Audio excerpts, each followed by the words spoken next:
Hare Krishna, dear devotees. Okay, we are at the time for Srimad Bhagavatam, and it looks like Gurudev is able to join us this morning, this afternoon, this evening, wherever you are. And Gurudev, are you able to stay?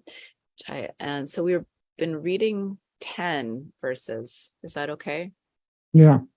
Okay. Let's chant the invocation mantras. Om Namo Bhagavate Vasudevaya. Om Namo Bhagavate Vasudevaya. Om Namo Bhagavate Vasudevaya.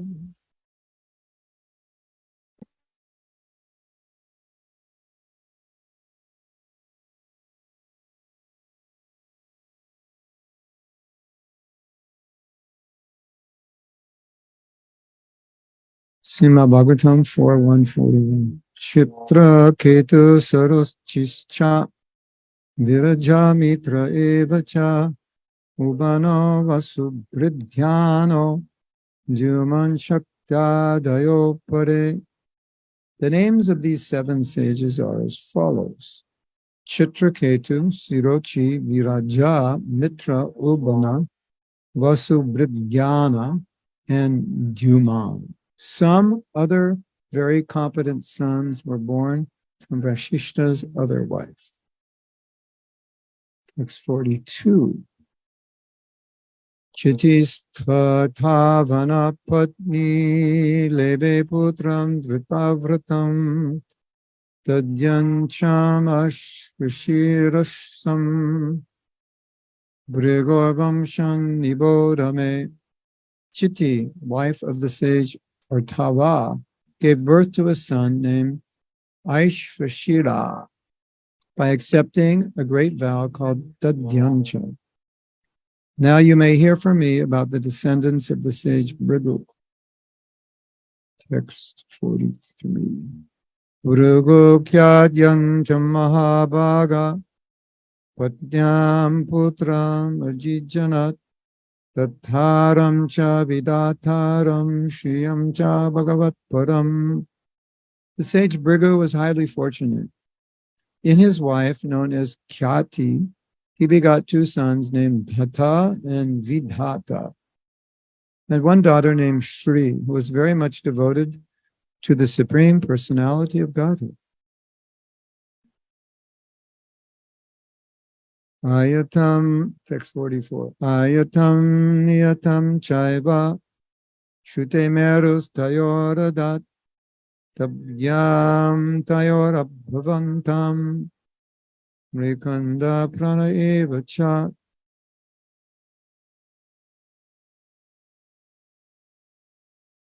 The sage Mero had 2 daughters named Ayati and Niyati, whom he gave in charity to Dhata and Vidata. Ayati and Niyata gave birth to 2 sons, Mrakanda and Prana.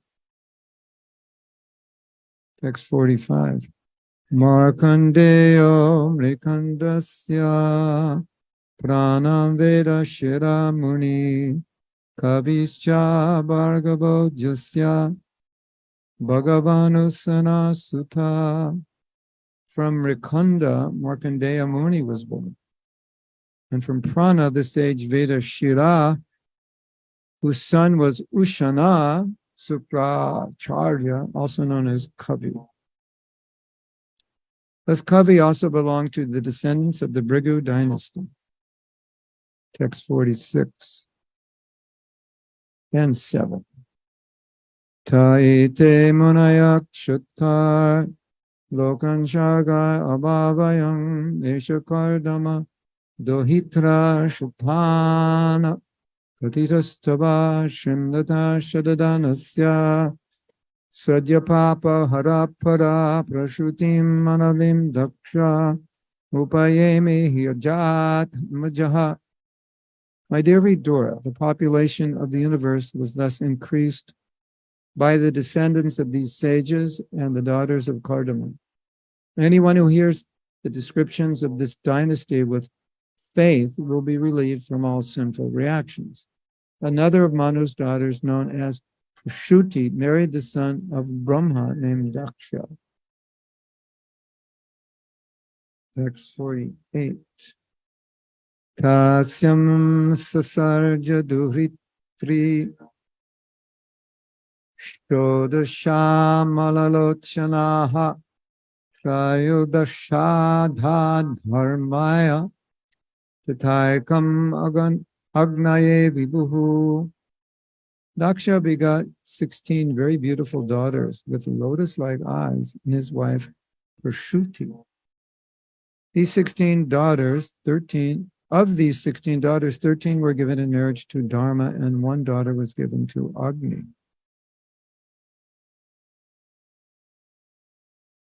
Text 49 through 52.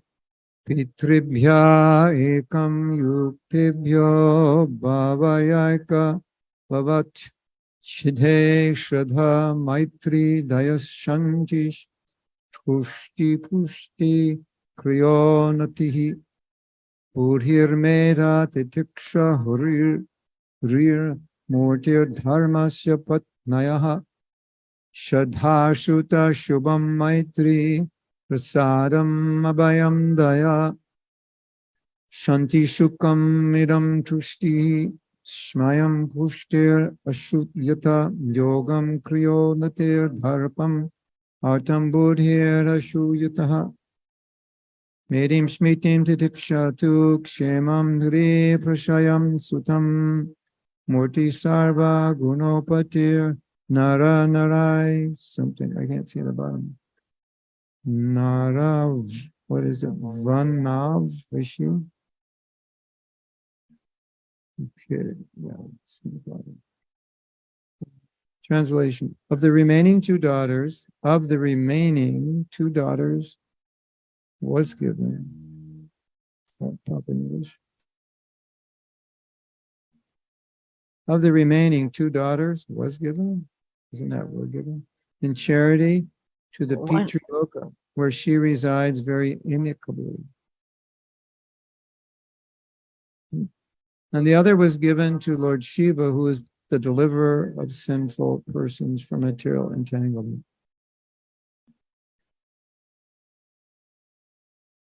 Oh, I'm sorry. One of the remaining two daughters was given in charity to the Pitri Loka, where she resides very amicably, and the other was given to Lord Shiva, who is the deliverer of sinful persons from material entanglement. The names of the 13 daughters of Daksha who were given to Dharma are Shraddha, Maitri, Daya, Shanti, Tushti, Pushti, Kriya, Unati, Bhuti, Medha, Titiksha, Hri, and Murti. These 13 daughters produced the following sons. Shraddha gave birth to Shubha, Maitri produced Prasada, Daya gave birth to Ubhai, Shanti gave birth to Shukha, Tushti gave birth to Mudha, Mudha means, I think, delight. Mudha means ass, with the H without. Pushti gave birth to Smaya, Kriya gave birth to Yoga, Unati gave birth to Darpa, Buddhi gave birth to Artha, Medha gave birth to Smriti, Titiksha gave birth to Shema, and Ri gave birth to Prashaya. Murti, a reservoir of all respectable qualities, gave birth to Sri Nara Narayana, the Supreme Personality, I guess, of Godhead or something, if there's anything on the bottom of it.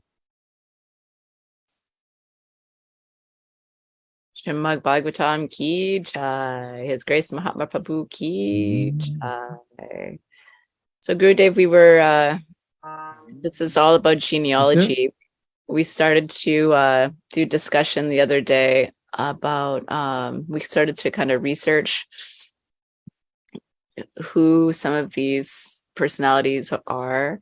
And, but I don't know if anyone has, let me just make sure everybody can unmute. If anyone has any questions or comments or realizations of who's who in our family tree.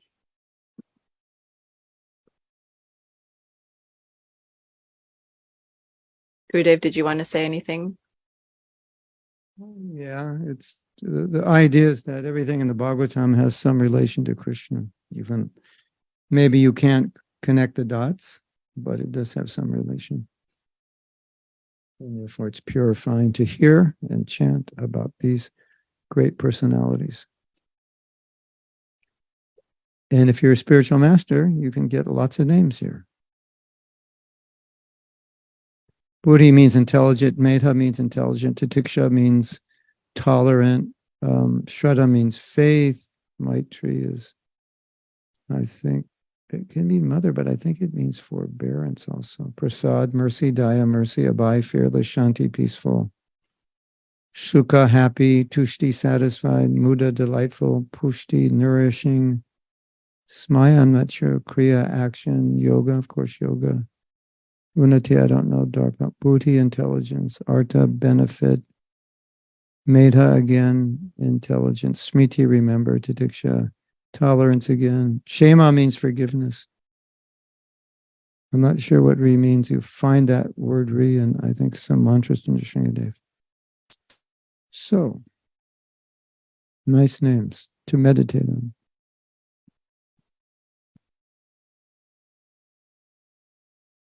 Gurudev was thinking of Kavi, I mentioned earlier. And do you know pastimes of Kavi? The Kavi, the devotee Kavi in ISKCON? This Kavi who was Shana Sukracharya, also known as Sukracharya. Yeah, we know about Sukracharya from the many Leelas in the Bhagavatam. And he was the guru of, for a while, he was the guru of Bali Maharaj until he let Bali Maharaj down. He was considered like a family guru. And Sukra means semen, so it's a seminal succession, not a succession of, as we have, of teachers, but within a family. And Prabhupada says that he was, he became unqualified because he was becoming a guru for economic concerns. And when those economic concerns were being possibly minimized, he gave the wrong instruction to Bali Maharaj and said, don't surrender to Vamanadev because he'll take everything. If he takes everything from you, I'm out of a job because you can't pay me. So you might think, well, why shouldn't we glorify him? Certainly, he may be knowledgeable in other ways, but he made a mistake at this point. And so we learn by the mistakes of others. And sometimes in scripture, you have someone making a mistake who's otherwise perhaps qualified in many ways, but they make a mistake and we learn from that. So that's one thing we learn from Sukracharya. You're not in the business of guru to make money. You can't. Brahmins are not in the business of education to make money. They're in the business of education to help people. And when money gets in the way, everything can be polluted. And so that's what happened. And he couldn't, it's like, I'm a teacher and I want your money, so I don't want to say anything that would upset you, because if you get upset, I don't get your money. You say, I'm not going to pay you. You upset me. So I make sure I don't say anything, even though it's beneficial or proper or true, that would upset you, because then I don't get paid. So Brahmins do not work for money because it compromises. They're compromised.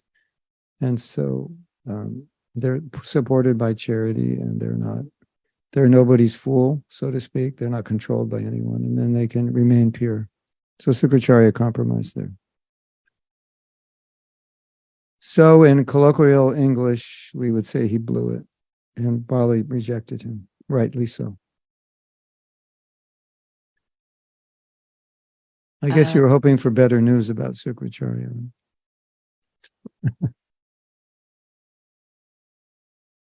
There's another story which is interesting, that there was a battle between the demons and the demigods, and Sukracharya was the acharya, the guru of the demons. Brihaspati was the guru of the demigods, but the demigods had defended Brihaspati, and the demons had served Sukracharya, and so they were getting Shakti. The demons were getting Shakti because they had pleased Sukracharya. So you get power from Guru by pleasing them. And because the demigods had offended, or at least not pleased Brihaspati, they weren't getting his Shakti, so they were losing the battle. And they learned, I think Brihaspati explained, or someone explained to them, you've displeased your Guru. You've lost power, and that's why you're losing the battle. And that's why the demons are strong, because they're pleasing their Guru. So even Sukracharya may not be bona fide from our perspective, the principle of pleasing the Guru remains. And so they got the material power they needed by pleasing him. So that's an interesting story. Now everyone's going to offer service to Gurudev. Yeah. Yes. I'm waiting for all the emails.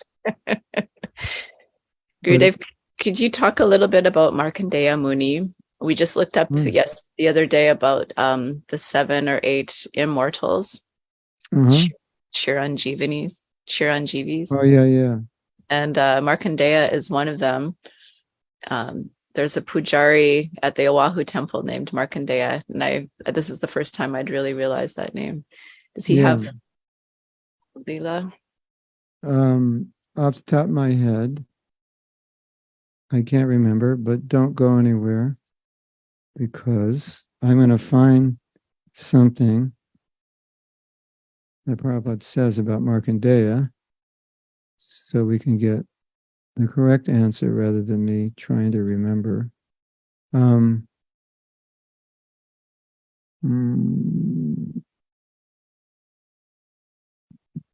on.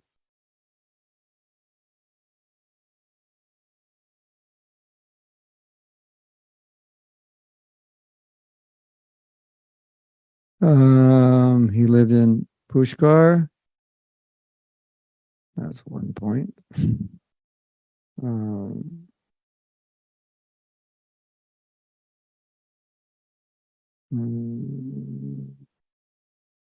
He's a pure devotee. That's good to know.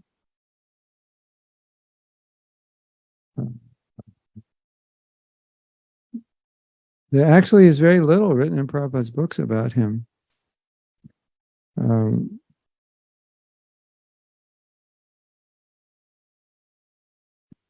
Markandeya, an ancient rishi said to have lived through thousands of ages. The Mahabharata contains many stories about him, which explains why we don't know a lot, because apparently he's not showing up in Bhagavatam very much.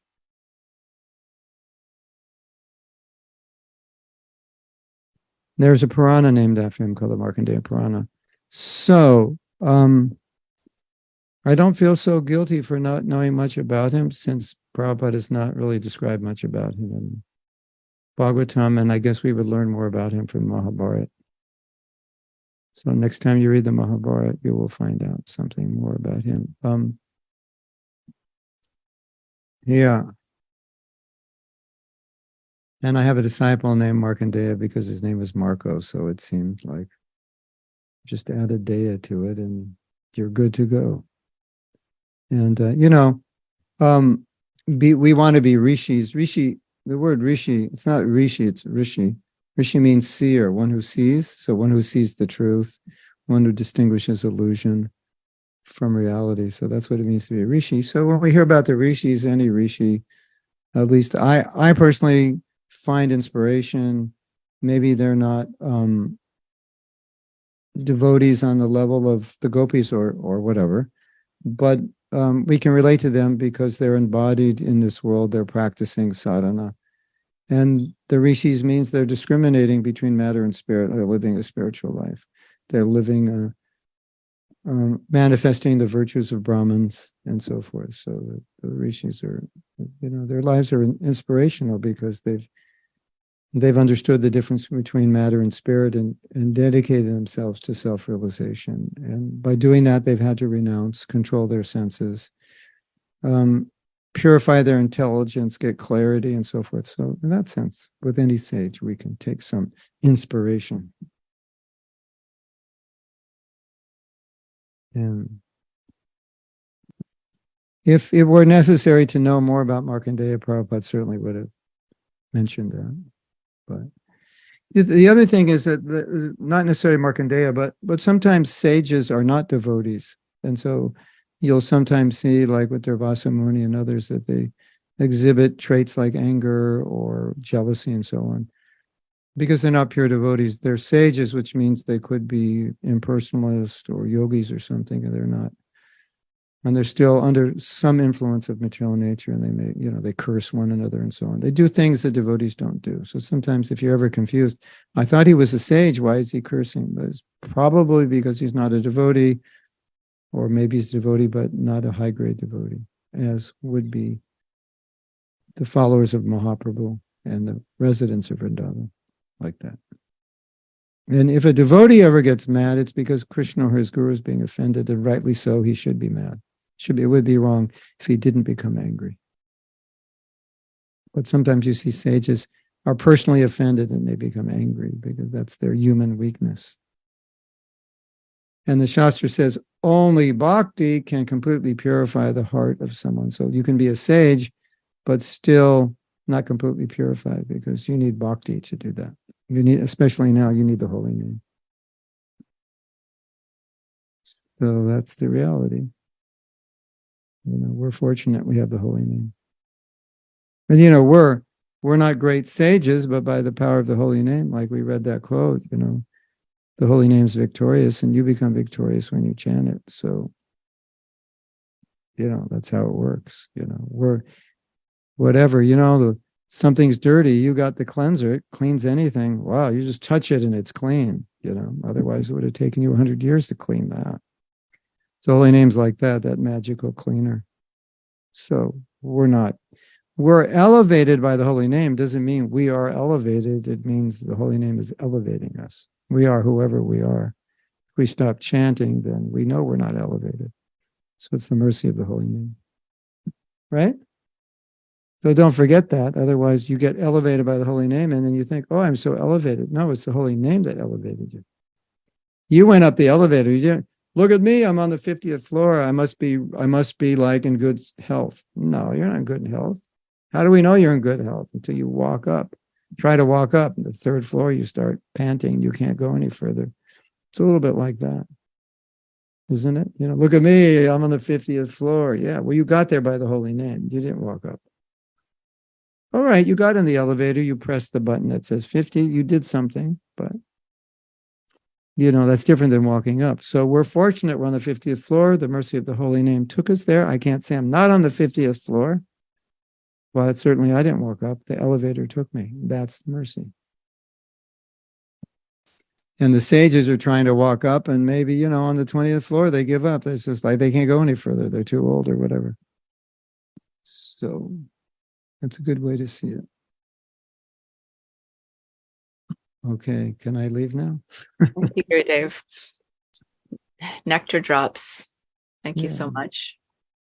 Okay, everyone. Thank you for being part of Japa Sanga. Vanchakalpa Tribhyascha Kripa Sindhubhyacha Patitanam.